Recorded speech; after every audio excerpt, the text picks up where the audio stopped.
time, my motivation was just to learn more about Korean artists, and also the experience of getting to visit their studio is something that I haven't done as much as I could have until now, so I really was interested in that aspect. And also the fact that it's held coincidentally with the Biennale, I thought was a really great occasion, to see to be able to attend such a big international event as the Biennale, but also at the same time learning more about local artists and the scene specifically in Gwangju. I find many things very interesting about the artist's work. I love how she started from a more personal kind of exploration on her own identity, where she uses the heel as a motif, and how that has over time slowly expanded into her looking at history, her own history, her hometown, and more broadly what it has meant to the history of Korea, So that is very interesting.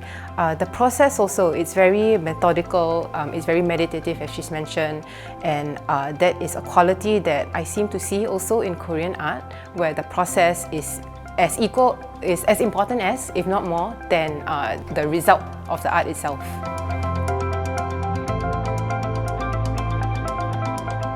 A major motivation is I want to see the recent and current art sense in Korean art.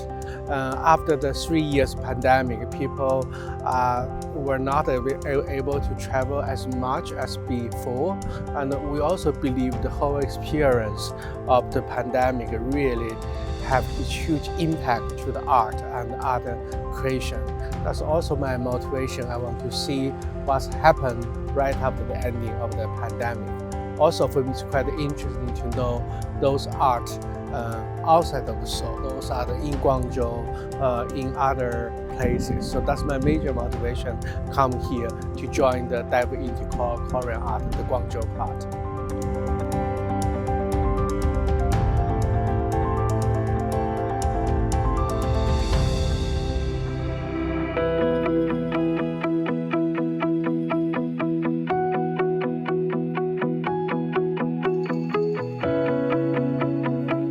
I think the Korean art market is quite vibrant. We have some pretty big names like Park So-bo, Anika Yi, Hege Yang. Even in Singapore, it's quite common to see Korean works in art fairs. So I think it's a really thriving market for Korean art right now, and even on an international scale, Korean art is doing very well. So yeah, it's great. Well, I find they were very humble and very available, so they explained us how they work.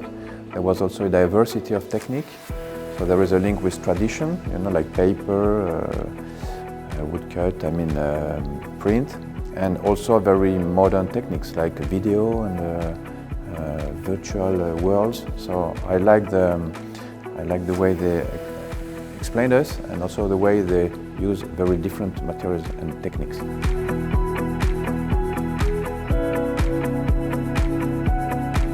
I think this program is very important, and it's nice to have a very interesting mix of art professionals from different organizations and from different countries.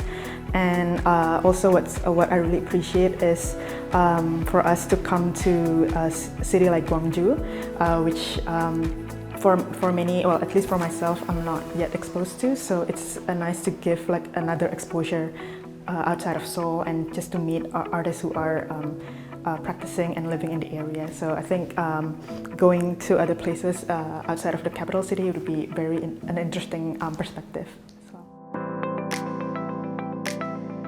For my first time in Korea, my first time in Gwangju, and participating in a program like this, I've learned quite a lot, and I think it's been great to sort of visit these artists in their studios, which is quite amazing, and thinking about how different it is from the States, in particular, even in Europe.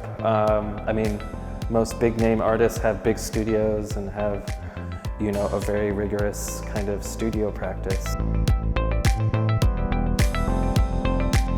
One thing that I want to learn more about the Korean art is how the government or private sector work together and push and promote the Korean art across the world, that gain more popularity and get more perception among the people across the world. Not just only the soft power like music or TV series, but art also is gain the more popularity among the people in the world art market as well.